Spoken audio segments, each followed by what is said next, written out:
crianças, tudo bem? Sejam bem-vindos ao Meados Históricos, o canal que apresenta a história em pequenos e deliciosos sachês. Eu sou Nicolás, nós vamos entrar aqui no penúltimo grande bloco da história do Brasil, que é o período de governo militar. Bora lá ver?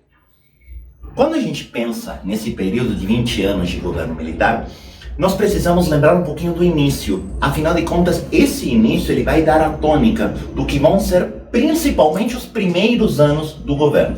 E se você não assistiu o último vídeo da República Populista, o vídeo no qual nós falamos do João Goulart, eu até sugiro que você pause esse vídeo agora e você vá na playlist de República Populista e assista. Senão vão ficar algumas explicações meio sem sentido. Muitas das coisas que a gente vai falar aqui vão fazer muito mais sentido para você com você vendo o vídeo anterior. Então vá lá na playlist de República Populista e assiste o vídeo do governo João Goulart e do golpe de 64. E nesse vídeo eu encerrei muito parecido com isso aqui, ó. Eu disse que na noite do dia 31 de março para o dia 1º de abril de 64, houve um ato de deposição de um presidente eleito. João Goulart, que era vice-presidente, tinha virado presidente pela renúncia do Jânio Quadros, foi deposto da presidência da República a partir de uma série de motins que nascem em quartéis. E esses motins que nascem em quartéis levam, além da deposição do presidente, ao fechamento do Congresso Nacional. E aqui nós começamos a ter algumas características, no mínimo, peculiares. Porque a partir do momento que o Congresso Nacional é fechado, nós não temos mais uma garantia constitucional. O poder legislativo estar fechado é uma das coisas que configura um governo ilegal, é uma das coisas que configura um governo ditatorial, certo? Só que não para por aí. Além do fechamento do Congresso, a deposição do presidente também significou na suspensão da Constituição de 46, que era a Constituição vigente até esse momento. A Constituição de 1946, ela estava suspensa a partir desse momento. A palavra suspensão é uma palavra polida. Na verdade, ela foi anulada, tá? Ela acabou de ser anulada, tá? Mas, em termos práticos, a palavra que foi usada foi suspensão da Constituição. E como o país não pode ficar completamente acéfalo, sem cabeça, houve a nomeação de uma junta militar provisória. Houve também a formação de uma junta militar provisória. E aqui que eu quero que a gente comece a conversar em relação a alguns conceitos, tá? Por que eu chamei de regime militar? Porque o governo tinha uma cabeça militar que tem a participação de civis e teve participação de civis, não tira o fato de que a cabeça do governo era uma cabeça militar.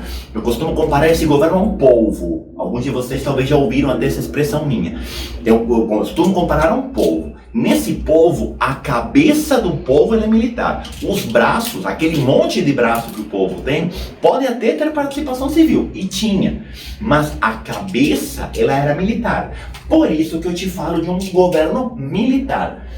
Por que eu te falo de um regime militar? Por que a gente vai falar de um regime militar e não, francamente, não diretamente de uma ditadura militar? Porque chamar de ditadura o período de 20 anos não é conceitualmente verdade. Apesar da democracia ser completamente defachada e apesar de, na prática, todas as experiências desse período serem experiências ditatoriais, conceitualmente falando, não é correto chamarmos os 20 anos de ditadura. Houve, dentro desses 20 anos, períodos claramente autoritários e ditatoriais e períodos que não foram claramente ditatoriais, foram aparentemente democráticos. É por isso que eu estou chamando de regime e não de ditadura. E eu estou chamando de militar porque desde o primeiro momento mostrou-se que o governo teria os militares como cabeça, certo? O que é importante que você guarde? Tudo isso é claramente ilegal. Professor, mas aí você está opinando, você está querendo me dar a sua visão. Não, eu não estou te dando uma opinião, eu estou constatando um fato. houve uma quebra de legalidade. Chutaram a mesa, viraram a mesa, arrombaram a porta com uma bicuda. Havia uma estrutura constitucional, e a estrutura constitucional previa João Goulart até 65 como presidente da República, certo? Ele assumiu pela renúncia do presidente, nada fora da legalidade, certo? A partir do momento que você depõe um presidente eleito, você acabou de chutar a mesa, você acabou de promover uma ilegalidade. Professor, mas ele promoveria uma ilegalidade para implantar as reformas de base? Eu não sei. Eu não sei. A gente não pode trabalhar com suposição. Se essa possibilidade existia, primeiro tem que acontecer para configurar uma ilegalidade. A ilegalidade não é a possibilidade de acontecer. A ilegalidade aconteceu aqui, ó. A partir do momento que você depõe um presidente eleito, você configurou uma ilegalidade. Mas essa ilegalidade, ela tinha uma justificativa. Foi uma legalidade em nome da segurança. Em nome da segurança.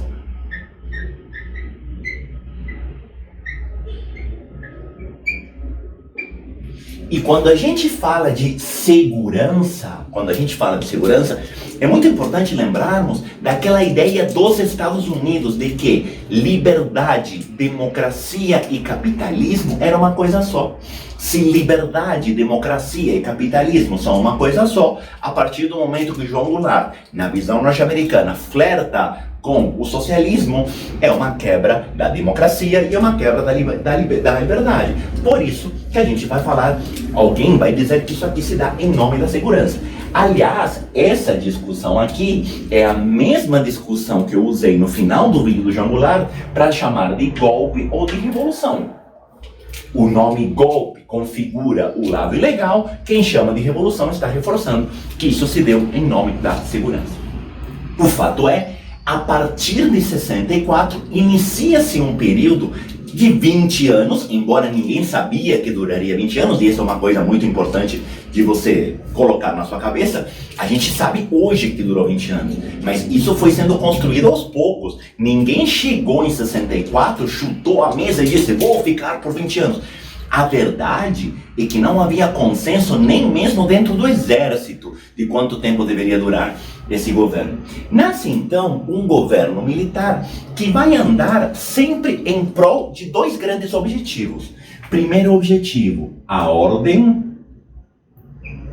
e a segurança. Como a gente disse, liberdade, democracia e capitalismo são tudo a mesma coisa no discurso norte-americano. Portanto, nós precisamos garantir a liberdade, a democracia e o capitalismo. Nós precisamos garantir a ordem e a segurança. Como se faz isso? Isso se faz através do autoritarismo. E quando eu falo de autoritarismo, eu estou falando de uso da força, eu estou falando de repressão, eu estou falando de cercear direitos civis, que aconteceu o tempo todo. A questão é, era de forma mais explícita ou era de forma mais velada? Mas isso acontece o tempo todo. Assim como o tempo todo tem um objetivo de garantir a legitimidade do regime. Porque era um governo ilegal. E aqui uma coisa que às vezes você perde de vista. Quem está no governo de forma ilegal tem absoluta certeza de que está no governo de forma ilegal. Ninguém é ilegal sem querer. Ou, putz, sério, escapou, virei ilegal, nem sabia. Isso não existe. Governo ilegal, ele sabe que é ilegal. E todo governo ilegal, ele vai criar, ou vai tentar criar condições para legitimar esse governo. Como? Através de duas estratégias principais. Primeira grande estratégia de legitimidade, a recuperação econômica. Aliás, isso é uma marca fortíssima de todo regime autoritário. Todo regime antidemocrático vai usar a prosperidade econômica como forma de legitimar o seu governo. Ou vai tentar, pelo menos, recuperar a economia para com isso fazer propaganda. Tá? E o outro elemento fundamental nessa legitimidade se dá na criação de uma aparência democrática.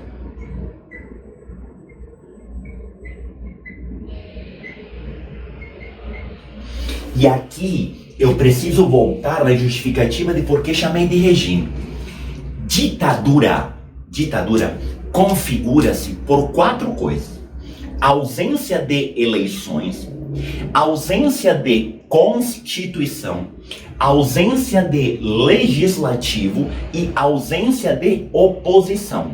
Repete, prof. Sim. Ausência de eleições, ausência de constituição, ausência de legislativo, ausência de oposição. Qualquer uma dessas 4 coisas configura ditadura. Geralmente elas vêm em pacote, raramente só uma, porque a ausência de constituição costuma vir associada a uma ausência de legislativo, que costuma vir associada à ausência de eleições, que costuma vir associada à ausência de oposição. Mas qualquer uma dessas 4 coisas configura ditadura. Quando há superposição dos poderes, quando o legislativo não tem autonomia para criar leis, as leis vêm do executivo, isso está errado. Quando não tem eleição, quando tem um continuismo, certo? Quando não tem oposição, tudo isso configura ditadura.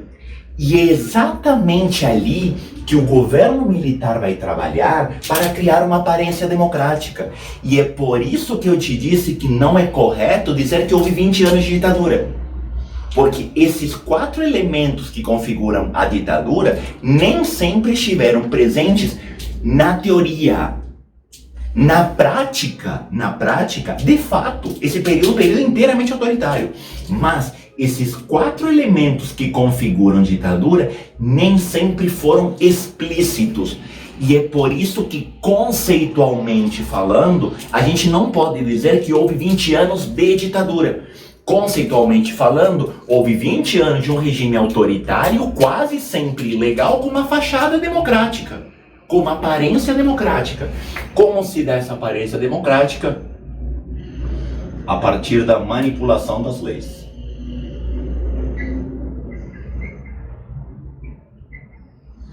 Manipulação das leis. As regras do jogo, elas vão ser mudadas no decorrer do jogo. As regras do jogo, elas vão mudando de acordo com a necessidade do governo. Mas como eu te disse no começo, após um primeiro chute na mesa para virar a mesa, agora a ideia é voltar a colocar a toalha, voltar a colocar os pratos, voltar a colocar os talheres e os copos e voltar a montar a mesa. Mesmo que as regras não sejam regras realmente democráticas. A ideia é criar uma aparência democrática. Tudo isso é a base daquilo que a gente vai falar pelos próximos 20 anos. Nos próximos 20 anos, esse parzinho, ele vai andar sempre junto. Ora eu reprimo mais, ora eu crio mais uma fachada democrática, ora eu uso mais a força, ora eu uso mais a propaganda, ou melhor, quando uso a força, eu uso a propaganda para esconder a força, e assim o governo vai caminhando. Porque, como eu te disse no primeiro momento, ninguém sabia, nem mesmo dentro do governo, quanto tempo duraria esse período militar. O fato é, em março de 64 foi deposto um presidente cujo mandato iria até 65. E o primeiro discurso foi: nós estamos aqui em nome da segurança e nós vamos restabelecer a democracia assim que possível. E na cabeça de todo mundo, isso seria em 65. 65 era ano eleitoral. Na cabeça, num primeiro momento na cabeça da população, o que houve foi uma intervenção pontual até restabelecer a ordem, que duraria no máximo até 65. 65 já era ano eleitoral, em 65, imediatamente, voltaria-se com a democracia.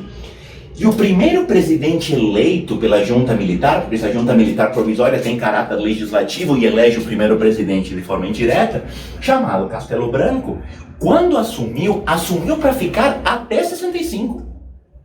Quando Castelo Branco chega à presidência, até na própria cabeça, ele governaria até 65. mas você já reparou que 65 não rolou, né? Durou até 67. Tá parecendo o final da quarentena. Não, vai ser em abril. Não, vai ser em maio. Não, vai ser em agosto. Não, vai ser em setembro. Ninguém sabe exatamente até quando vai. Nem mesmo o presidente. O presidente assume em 64, na sua cabeça e no discurso inicial ficaria 1 ano e meio. A partir daí começa a manipulação das leis para ele durar mais um pouco, tá? A gente vai falar dos 5 presidentes do regime militar. O Castelo Branco, o Costa e Silva, o Médici, o Geisel e o Figueiredo. Quando a gente fala do governo Castelo Branco tinha um baita de um abacaxi na mão. E esse abacaxi é um abacaxi antigo. Tá? Além de azedo e duro, ele é velho. Sabe por quê? A crise econômica no Brasil, ela vinha lá dos tempos do JK. Como a gente viu lá nos vídeos de Juscelino gasta o dinheiro de 50 anos em 5. E assumir a presidência depois de JK era um baita de um pepino. E a gente viu que Jânio Quadros não dá conta de resolver o problema. Jânio Quadros não consegue mesmo resolver os problemas econômicos do Brasil. E João Goulart, no regime parlamentarista, não vai conseguir porque ele não tem os poderes. E no regime presidencialista ele também não consegue por conta da oposição e toda a estabilidade política. Portanto, quando Castelo Branco assume, a situação econômica do país era gravíssima. Uma inflação disparada, um custo de vida altíssimo, certo?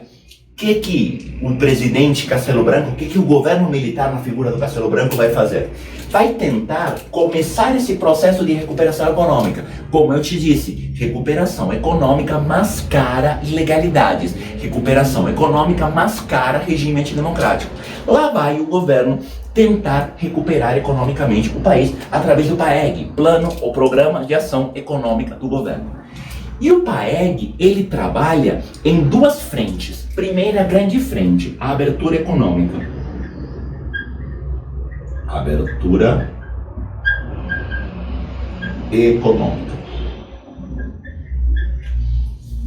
O governo de João Goulart, assim como o governo de Vargas, seu pai político, pelo amor de Deus, político, não estou dizendo que Jango é filho de Getúlio Vargas, mas politicamente tinha um viés profundamente nacionalista. O governo do Vargas e depois o seu discípulo João Goulart apostavam na indústria nacional, apostavam em limitar lucros de multinacionais, lei de lucros extraordinários e tudo mais. Agora, o governo militar vai apostar novamente na abertura para as multinacionais. Atraindo multinacionais para o país, haveria a geração de empregos, empregos geram consumo, consumo geram produção em outros setores e assim a economia voltaria a caminhar, certo? A questão era criar condições de atrair as multinacionais para o Brasil. A primeira condição já estava dada, ó. Nós somos um governo capitalista, nós somos um governo que defende a ordem, aqui o socialismo não tem vez. Isso era fundamental para atrair as multinacionais. Nos anos 60, auge da Guerra Fria, era decisivo esse discurso para você conseguir atrair as multinacionais. Agora, precisava criar as condições internas no Brasil. Sabe como se fez isso?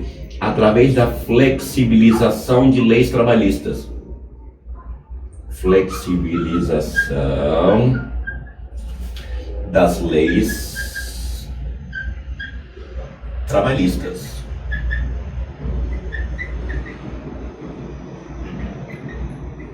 Aliás, um profundo legado varguista que ainda carregava-se no Brasil.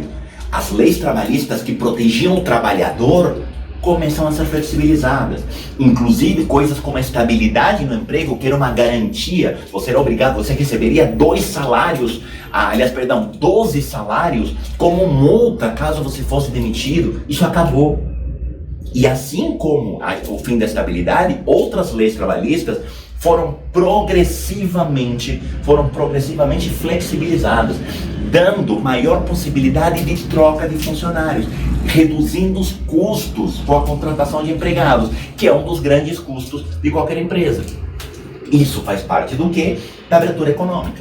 Isso faz parte do quê? Das condições para atrair as multinacionais. Você diminui a cobrança de impostos dessas multinacionais, mas você tem que arrecadar de algum lugar.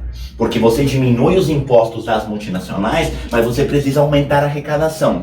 Como se faz o aumento da arrecadação? Simples. Se faz através do aumento de impostos, mas impostos na pessoa física, não nas empresas. E se faz principalmente criando uma condição de o governo arrecadar dinheiro. Sabe o que nasce aqui? Olha que lindo. Aqui nasce o FGTS, o Fundo de Garantia por Tempo de Serviço. Todo mês, trabalhador registrado deposita-se 8% do salário dele numa conta chamada conta do Fundo de Garantia, que fica a critério do governo. Esse fundo de garantia, que um dia vai voltar para o trabalhador, e vai mesmo, em caso de demissão, blá blá blá blá blá blá blá blá, é dinheiro que no primeiro momento está na mão do governo. E o governo usa esse dinheiro para voltar para girar. E o governo militar precisava de dinheiro para tentar resolver o caos econômico que o Brasil estava. Certo? Então, isso faz parte das medidas arrecadatórias do governo, associadas ao corte de gastos públicos.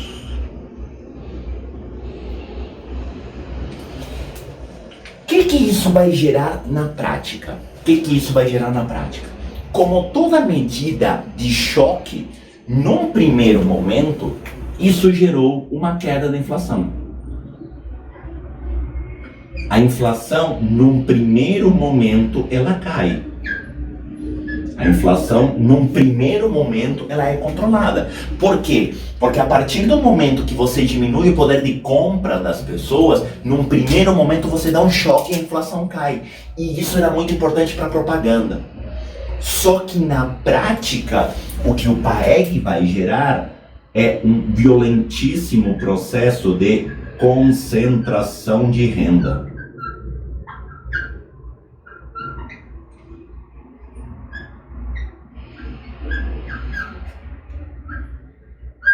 É o famoso bom, xibom, xibom, bom, bom. E o rico cada vez fica mais rico e o pobre cada vez fica mais pobre.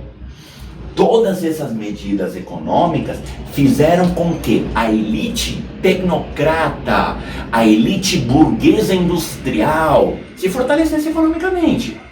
Às custas de quem? Às custas dos trabalhadores. E isso fazia parte, inclusive, do controle da inflação, que a massa não tivesse acesso ao dinheiro, porque assim, ela não gasta e assim os preços começam a cair. Dizer que o PAEG foi um fracasso completo, a curto prazo não foi. A curto prazo, o PAEG vai promover uma primeira onda de estabilidade que mais pra frente vai ser usada no milagre econômico. Essa aparente estabilidade, essa primeira estabilidade causada pelo PAEG, vai ser fundamental para lá na frente estabelecer um milagre econômico, que aí sim vai ser uma desgraça completa a longo prazo, mas isso a gente vai ver mais para frente. O fato é, a questão econômica está resolvida, a questão econômica começa a caminhar.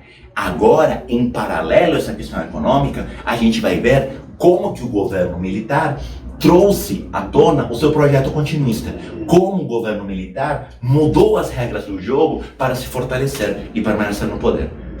Bora lá ver?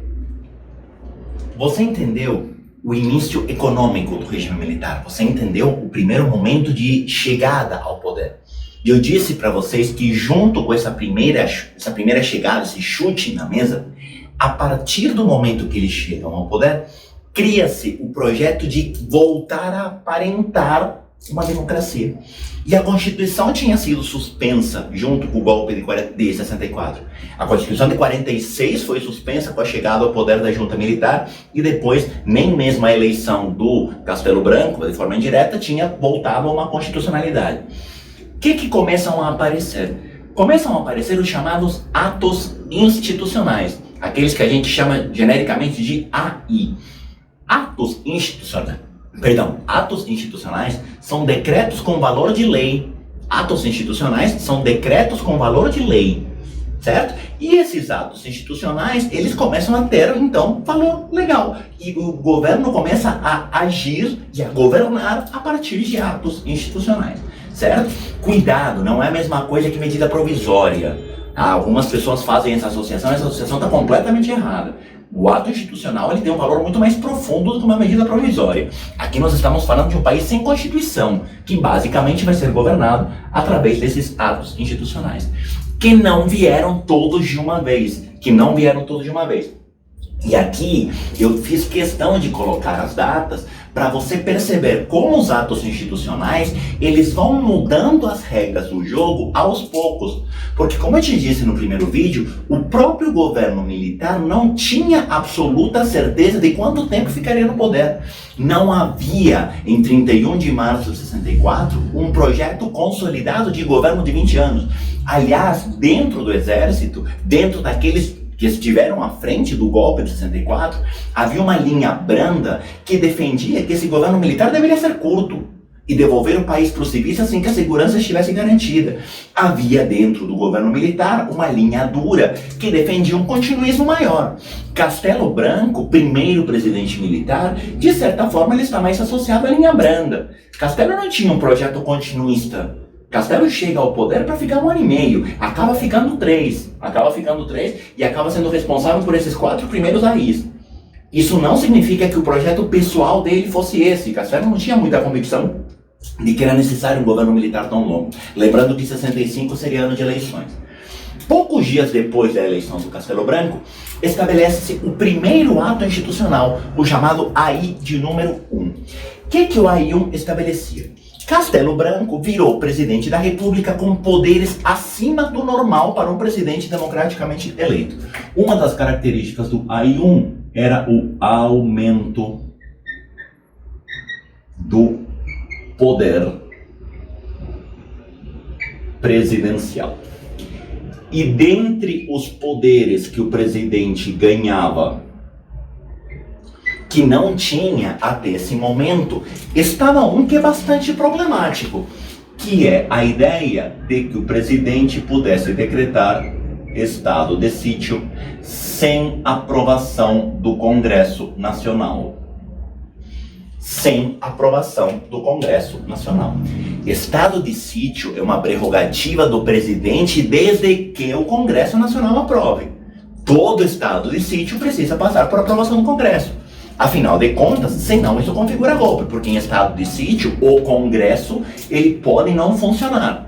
Só que isso só pode acontecer com a aprovação do Congresso. O AI-1, ele dá ao presidente um poder excepcional. E aqui que eu quero que você tome cuidado, quando eu te falo de manipulação de lei e máscara democrática.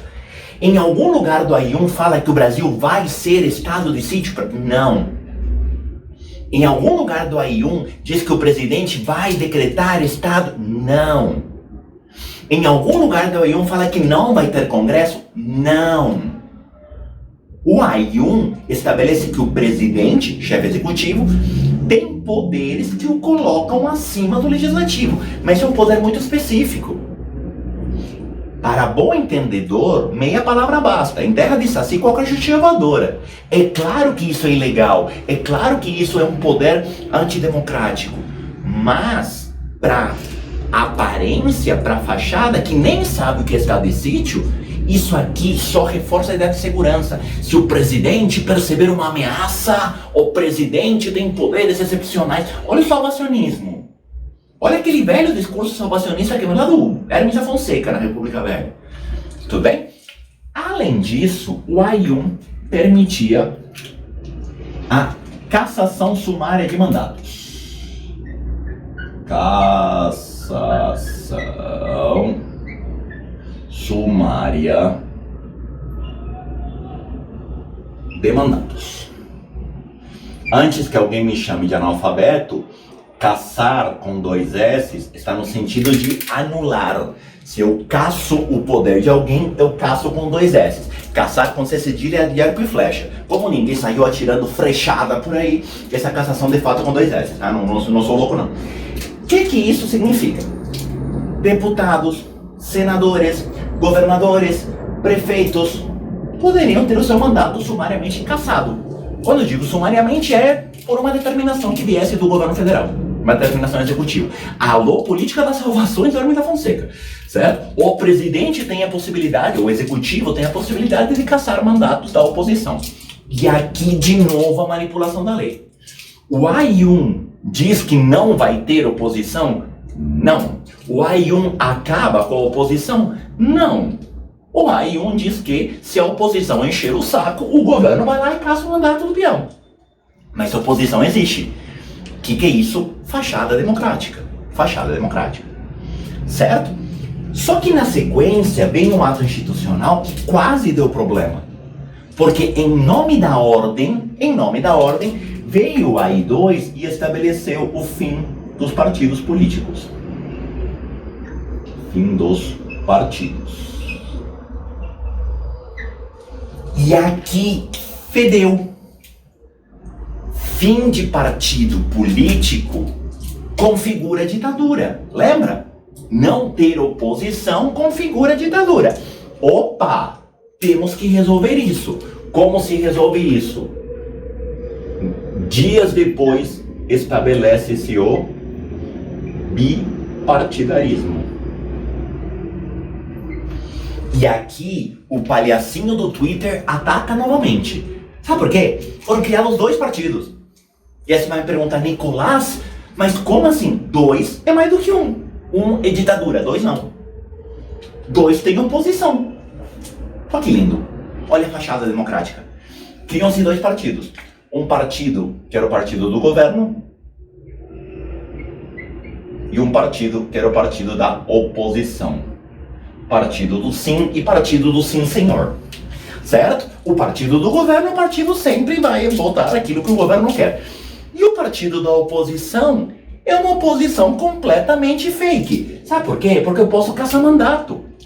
Associa essa com essa e você percebe que é uma oposição extremamente branda. É uma oposição que é a oposição do sim senhor. É aquela oposição que nunca vai ter voz para questionar. Porque se questionar ela vai rodar. Ó. Eu posso caçar mandato. Mas aparentemente há uma fachada democrática. Aparentemente há oposição. Há 2 partidos. Há Congresso. Certo? 65 era também o ano das eleições presidenciais. Pela Constituição de 46, aquela que foi suspensa, o mandato do Jânio Quadros, inicialmente, ia de 61 a 65. Jango Assunto sairia em 65, caiu antes. Em 65 começou um burburinho, a democracia vai voltar, as eleições vão voltar. E aí o AI2 também foi muito ligeiro para acabar com as eleições diretas para presidente. Fim das eleições diretas para presidente. E aqui vem um balde de água fria, porque a partir do momento que acabaram as eleições diretas para presidente da República, não tem mais eleições 65. Não tem mais eleições 65. Aqui nós temos a primeira medida de teor continuista do regime militar. O AI2 começa a mostrar que 1 ano e meio não era 1 ano e meio. Que segurança inicial era um pouco mais do que inicial. Poderia durar um pouquinho mais. Acabaram com a eleição direta para presidente. Cuidado! O que configura a ditadura é a ausência de eleição. A eleição existia. Era indireta, mas existia. Existia. A eleição existindo é democrático. Antes que alguém fique meio full pistola, os Estados Unidos têm eleição indireta até hoje. Desde o início, lá na proclamação da independência, os Estados Unidos colocam a eleição indireta na Constituição. E isso não é uma quebra de democracia. A eleição existe, certo? A eleição existe. 65, então, começa o projeto continuista. O que, obviamente, faz aumentar o burburinho contrário ao governo. Porque você vai me perguntar, Nicolás, e a população no primeiro momento? A população no primeiro momento imaginava que isso aqui seria rápido. A população no primeiro momento entendia que esse governo militar era só até restabelecer a ordem. Mas aí chega o AI5 e começa a deixar claro que isso aqui não é só para 1 ano e meio. Isso aqui era um projeto de mais longa data. O que o governo começa a fazer? Começa a criar outras condições para garantir esse continuismo. Em 67, vem um terceiro ato institucional que estabelece um mandato presidencial de 3 anos. Mandato presidencial de 3 anos.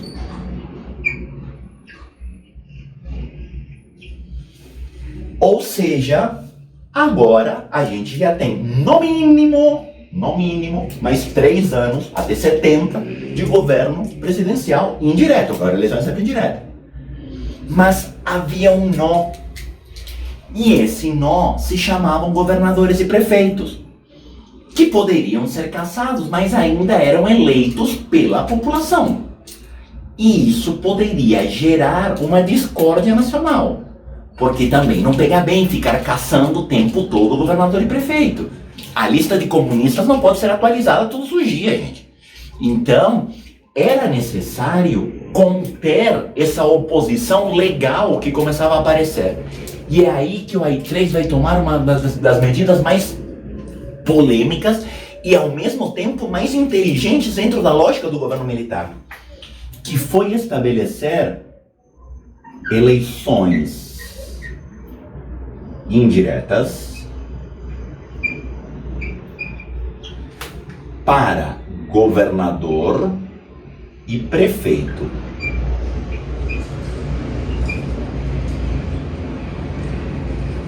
Tá? A de presidente já era. Agora a de governador e prefeito também. Mas aqui que vem o cuidado. Isso não valia para o Brasil inteiro. Isso valia para as capitais e as cidades com população maior a 200 mil habitantes. Ou seja, todas as capitais e todas as cidades com população maior a 200 mil habitantes. Presta atenção. Sabe o que isso significa? Que em muitos lugares do Brasil, você vai ouvir pessoas dizendo que a ditadura nunca aconteceu. Nunca teve ditadura no Brasil. Eu sempre votei para prefeito. Eu sempre elegi meu prefeito. Eu sempre elegi meu representante direto. Governador sim, governador já era. Mas prefeito não. Acontece que o Brasil, principalmente o Brasil dos anos 70, ainda é um país de bacuraus. E aqui eu estou fazendo uma referência a um filme, que até sugiro que você veja. O Brasil tem uma tendência profundamente rural. Apesar da urbanização causada pelo JK, o Brasil ainda tem uma população extremamente rural. E essa população rural, essa população das pequenas cidades, ela vota para o doutor prefeito. Ela se espelha no doutor prefeito. A corrida eleitoral que pega é a do doutor prefeito. É o representante do povo, é o cara que faz o corpo a corpo.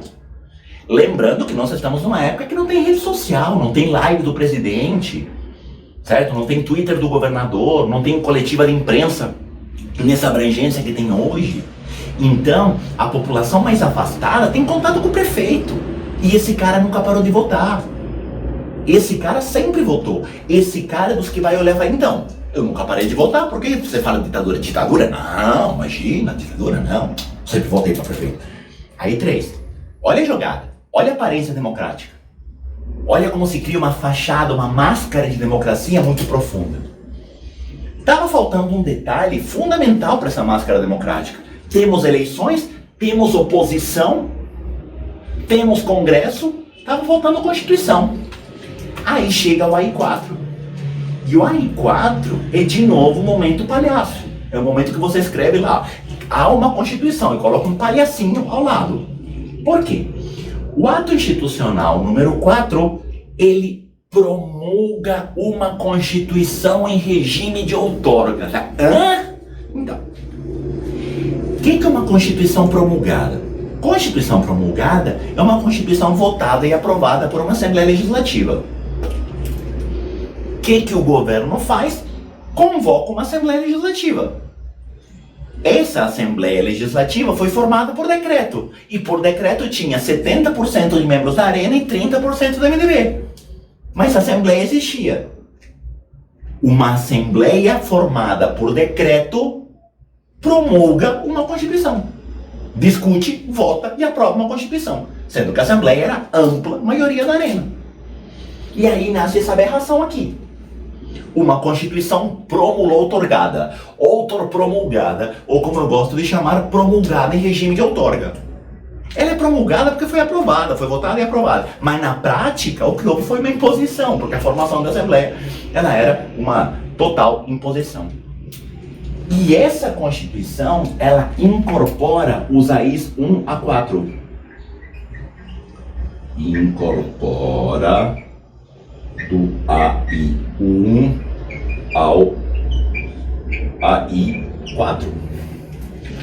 Ou AI 3, se você preferir. Ou seja, todos os AIs passam a fazer parte da Constituição. E o Brasil volta a ter Constituição. Só que esse AI 4 não pode ser tão legal assim. Alguma coisa tem que estar no meio dele. Qual que era? O AI 4, ele estabelece que os crimes contra a segurança nacional serão julgados por tribunais militares. Crimes contra a segurança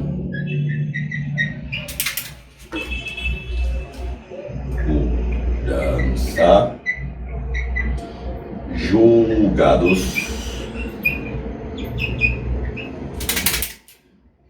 por tribunais militares.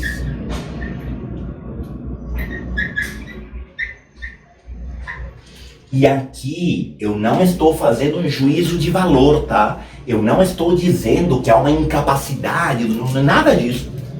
Eu só estou te dizendo, e estou te dizendo de verdade, que aqui Montesquieu se revira no túmulo. A partir do momento que o julgamento de crimes é feito pelos militares que controlam o poder executivo, eu acabei de configurar um desequilíbrio dos poderes.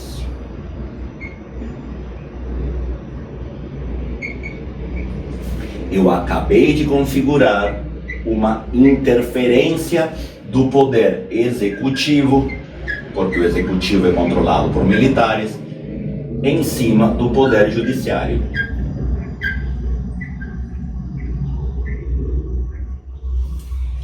E aí você vai me perguntar, professor, e a galera não saiu às ruas? E a galera não ficou em polvorosa? E a galera não pegou em árvore? Não. Porque se você parar para pensar, quanta gente sabe disso aqui? Quanta gente entende o que significa isso na prática? Quanta gente entende de fato que o poder executivo, legislativo e executivo fazem? A diferença entre eles? Quanta gente sabe de fato que um não pode interferir no outro? Isso aqui é justificado pela palavra segurança, gente. Eu digo que estou fazendo em nome da segurança, e em nome da segurança está valendo. A subversão não pode acontecer. Eu só não digo o que é crime contra a segurança. Crime contra a segurança passa a ser o que o tribunal militar considerar que é contra a segurança. Então, é crime contra a segurança um atentado à bomba, mas também é crime contra a segurança uma manifestação. Também é crime contra a segurança distribuir sopa para mendigo. Também é crime contra a segurança cantar contra o governo. Os crimes contra a segurança são muito genéricos. Eu não digo o que é crime contra a segurança. E eu desequilibrei os poderes. O que isso significa? Eu continuo tendo julgamento, mas o julgamento está viciado. E principalmente, eu acabei de colocar o poder executivo acima do judiciário. Ele já estava razoavelmente acima do legislativo, agora está acima do judiciário. Mas ainda a ditadura ela está mascarada. Até o AI4, até 67, é uma situação de aparente legalidade. Castelo Branco entrega o país para Costa e Silva nesse cenário. A partir de 68, a situação vai mudar um pouquinho, mas isso é assunto para um próximo vídeo. Beleza? Tchau, tchau, obrigado. Até o próximo vídeo.